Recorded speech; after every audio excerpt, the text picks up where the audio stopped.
Nangangoy na kuya. Ibutang na. Oh, kingaman.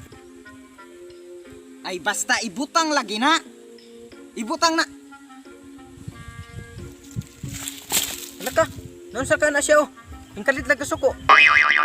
Unsa man ang kahoy nimo? Buhi man ka ina. Tinamad-tamad man ang pagkakahuya. Ah, bisag maora ni akong nakita. Mobita nang masakitan ka. Kaya ang imong gipangita, ang wa diha.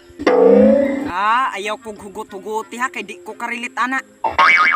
Nabuang ka na siguro anang sige ni mo kapot og silpon. Wa mi maanad ana, kay wa mi kaagi ana. Nag-high school na lang ko, ako kakapot og silpon.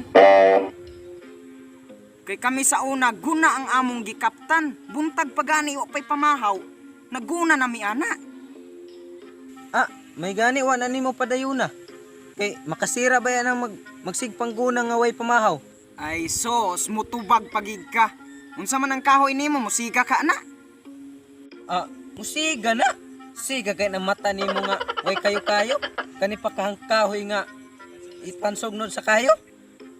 Dili ka ang imong mata magsiga og sigig pinaypayan ang kahoya? Aw, maura. Pasuko-suko ka pa nga buhi akong kahoy. Nya ako ra man day gihapon ang imong palungagon.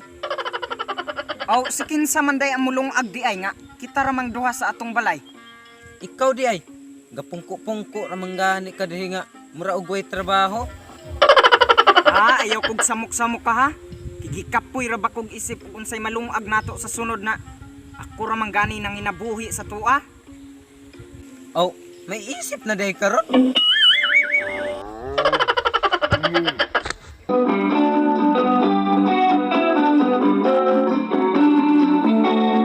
So shout out di ay kang Josephine Boyser Claros, salamat kayo. Shout out pod kang My Loves IB Color Sakloti. Salamat. Shout out kang Vince Rosil kag sa iyang YouTube channel nga OFW Kalingawan Trupang Rosil. So salamat kayo mga tol.